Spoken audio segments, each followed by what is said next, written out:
you deserve to succeed? I mean, deep, deep inside, do you really feel like you deserve it? You deserve to succeed? If not, I'm going to show you how you can increase your belief that you really deserve success. And we're going to break it down into 4 areas. We're going to look at self-esteem, self-worth, self-confidence, and self-image. And as we go through each of these, and I show you specific steps on how you can increase each one of those, it will impact your belief about your ability to succeed and that you really deserve it. Are you ready? Let's go. Let's look at the first term, self-esteem. Self-esteem is all about how valuable you feel and whether you feel you can be respected. And the way you develop self-esteem in a child is that you acknowledge the child, you see the child, you accept the child for who he or she is, and you're just available, giving your time as an adult to your child's development. You're genuinely interested in and you want the best for your child. That means that if, for instance, you're someone who's very interested in, I don't know, let's say downhill skiing, and you had wished, oh, I wish my parents had pushed me more. And then you have a little child that comes into your life and you think, I'm going to turn that child into a skier. And you push them through and you set them up and you buy the expensive equipment and the teachers and everything. And you're constantly looking at the child and pushing the child, right? Is that good? Maybe, maybe not. Because if the child is not interested in what you're interested in, maybe the child is a person who loves the theater, who is very musical, and yet you're pushing this child through a sports career? Not good, right? The whole thing is, if you're going to increase your child's self-esteem, you have to realize what that child has of inherent talents and cultivate that. Research shows that when we live in accord to what we're naturally good at, what we find fun and enjoyable, we are happier people. And that kind of makes sense, doesn't it? For instance, I'm kind of a nerd. I like to read. I like psychology. I've always been interested in it. So I'm living and doing the thing that I really enjoy.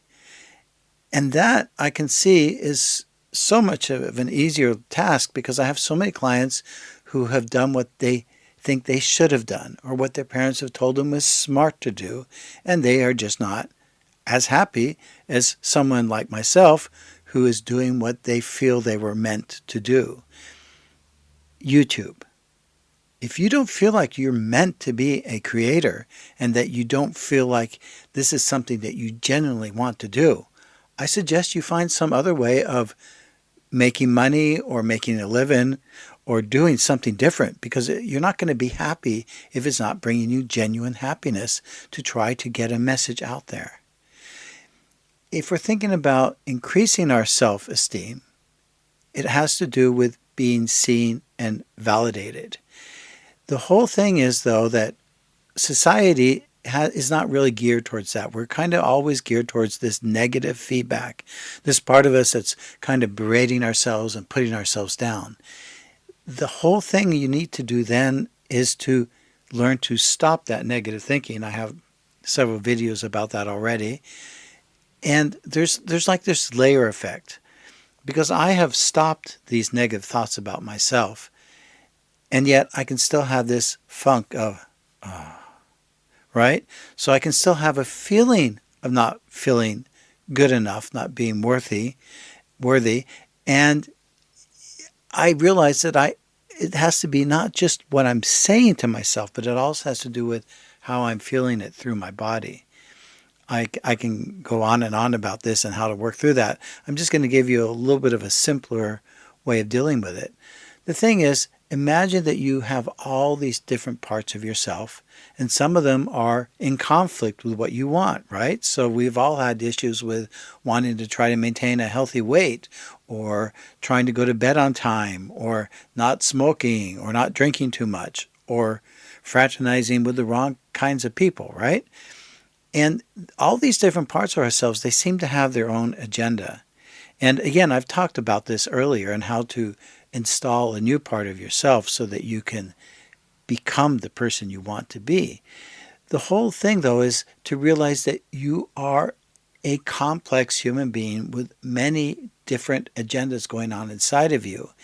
And you're not going to change through yelling at yourself or self-berating. It just doesn't work. If it had worked, if feeling guilty had worked, I, as a psychologist, wouldn't have any work.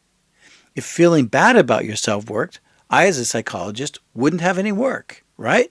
So realize that's so important, that self-berating, putting yourself down is not going to work. So then the question is, what will work? Well, the whole thing is to just encompass the whole of yourself and realize that this is a part of you, but it's not the whole of you. If there's a part of you doing something you don't like, try to become curious about it, engaging in a conversation with yourself. I know it sounds a little bit schizophrenic, but it really does work when you just stop and start discussing and trying to understand what's going on. And I'll make another video exactly how to do this. I don't know if I've actually covered that in detail just yet, but it's beyond the scope of this video because we're going to touch into other things. Just to sum up this little section here, realize that self-berating and that feeling of not feeling good enough, just even without inner words inside yourself, it's an attempt to try to raise yourself, to push yourself into a positive direction. That negative feedback is trying to make you become a better person, and it doesn't work.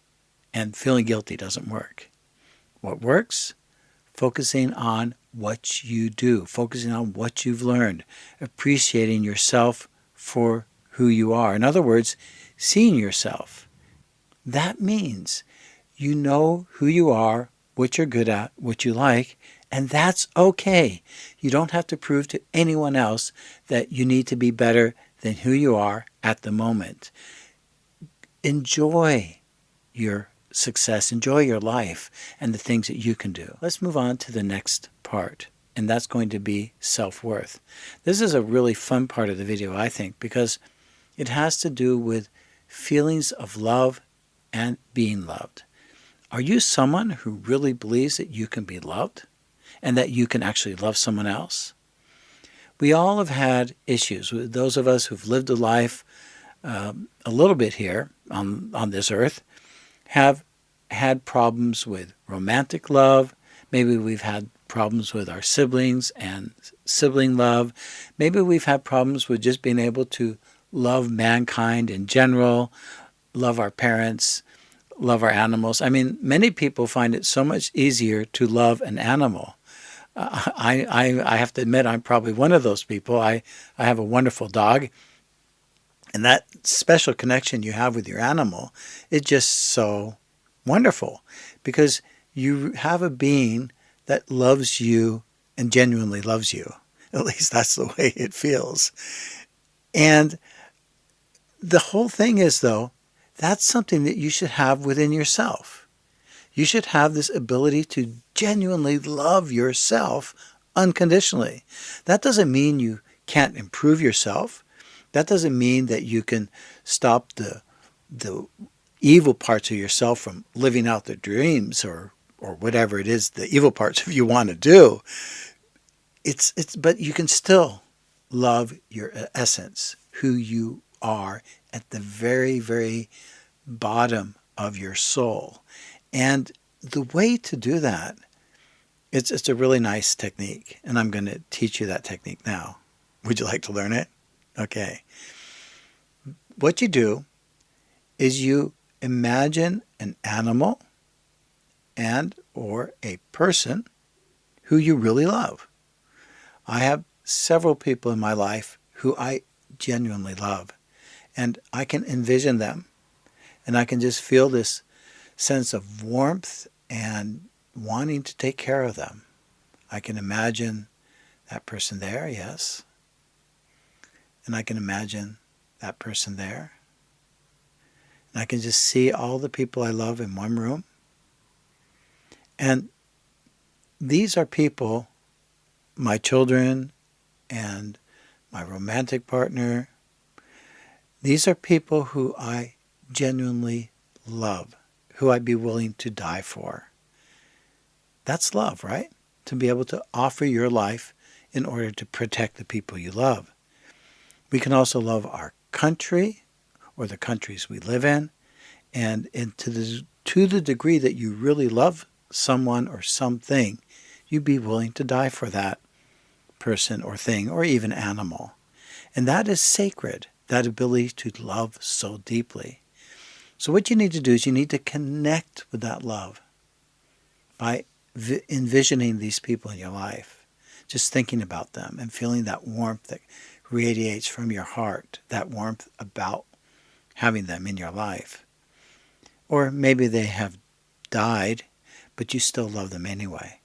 And what you do is you connect with that sense of deep love, and you hold it in your heart, and then you look at yourself in the mirror, and you say, as you give yourself a hug, I love you. I really want to take care of you. You're someone who I value. And you just gave yourself that good, shaking love, and you can just feel that sense of connection to yourself. And at first, it might not seem genuine. You might have to do it several times. And you can do it in front of a mirror, doing it. And as you stroke yourself, this technique will start to help you calm down a little bit. And as you connect it with the memories and the feelings you have towards people in your life, and maybe even an animal or two who you really love, it's going to fill your heart with that same sense of, I want to take care of myself. I want to be good to myself. And that's what self-loving is all about, isn't it? So love is, at least from this perspective, defined as the wanting to take care of someone and feeling warm towards them. All right? Does that make sense? So try this exercise and do it several times a day. Just get into that feeling, or at least once a day in the morning. And start your day and start your journey of becoming someone who really has a deep sense of self-worth. Let's move into the next issue or topic called self-confidence. Self-confidence is, and there's a false sense of self-confidence, and that is, I am the greatest, I do everything fantastic, and I'm a bit cocky, right? That's not the type of self-confidence we're talking about. We're talking about genuine self-confidence. And that is all about knowing what you're good at and what you're not so good at. It's okay to say, I am confident about my inability to do something really well. For instance, I like to play chess, but I'm certainly not the best at it. And I like to believe that I can improve my chess score. However, I'm just not putting in the work. I just like to play the game, and I get really upset when I lose. I'm, kind of like in between. Someone who's really self-confident can admit that they're not good at something. And someone who's really good, self-confident can also see what they can get better at. I'm developing good self-confidence in terms of delivering off script and also with a script these videos, right? I've been doing it for a few weeks now, and I'm getting into the flow, and I'm able to digress and bring myself back on focus. And I'm starting to master this, what would you call it? This way of communicating. It's a bit strange to stand in front of a camera and talk and pretend like you're talking to a group of people, but I'm starting to get into it. So self-confidence is your ability to assess how good you are or not good, how good you are at something, and to also know what you can improve upon. And at the same time, not getting stuck in this idea that everything has to be perfect. So how do you increase your self-confidence? Well, you have to keep doing it and doing it, and you have to be able to trust the feedback you're getting. In other words, it's an empirical approach and a pragmatic approach. So what does that mean, empirical and pragmatic? Empirical means it's based on what you're seeing through your senses, and pragmatic is you keep doing more of what works, right? So if you're seeing that something is working and you keep doing more of it, you're going to get better at it. And that's how you become more self-confident. And it ties back into the whole idea of self-esteem, right? Because you're stopping the whole inner negative dialogue and putting yourself down, and instead you're focusing on, well, I did this well, and I did this well, and I can keep doing more of that well. And in that way, you develop your self-confidence and your self-esteem in parallel. And that's the really cool thing about these things like self-esteem, self-confidence, self-image, etc., that when you work on one, you automatically start to raise the other ones. Let's talk about the fourth one now, the last one that we're going to address in this video, and that is called self-image. How do you view your body and your mind and soul in relationship to everyone else and in relationship to yourself? For instance, we all go through different phases of life, right? So children, teenage years, young adulthood, middle age, and growing old. I'm in the last category there. I'm sure you've noticed I'm starting to grow old. Hopefully I can make it go as slow as possible. And being able to take this little meta perspective and look at yourself from above and think, well, I really don't look so bad. I mean, I'm happy with myself and what I'm doing. Can you honestly say that? Can you be happy with your self-image from above? Can you be accepting about who you are as a physical person moving through life? We all are comparing ourselves to other people. People in my generation know, like Tom Cruise, an actor who looks, well, he looks ripped, doesn't he, a lot of times? And the thing is, though, that's how he makes his living. He has to have the latest, whatever he does to himself, to look good. And he can use the money and the resources to do that. I am a psychologist. I don't have the time nor and it doesn't make a lot of money for me to go around looking like a Superman. I'm just happy if I can not get too overweight and have a little bit of muscle definition so that my body keeps working well, right? So I need to figure out a way to have a realistic view about my self-image. I do not need to compare myself to someone who makes a living looking fantastic. And I think that's really important for you too, to realize that if you're a woman or you're a man, you have to compare yourself to what you realistically have time for, what is bringing in money and creating a life for yourself, what's making you happy. Now, if it makes you happy to spend 2 hours in the gym every day and use all your extra cash on keeping yourself looking great, well, more power to you. That doesn't make me happy, and maybe it doesn't make you happy. And that's why I don't need to compare myself to everyone else.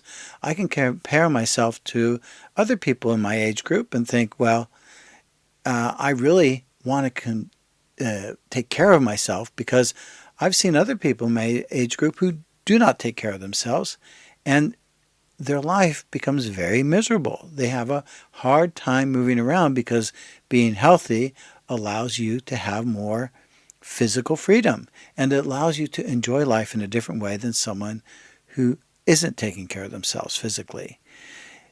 It's called, I guess, minimal investing to get maximum results is, I guess, what I'm trying to advocate here. And that works for me. I'm not sure if it'll work for you, but I hope so. If any of this makes sense, if any of this resonates with you, go ahead and click that like button and let me know. Give me some comments here so I can continue creating these videos that will impact your life in a positive direction and at the same time allow you to become the creator you've always dreamt of becoming. Remember, this channel is actually all about you.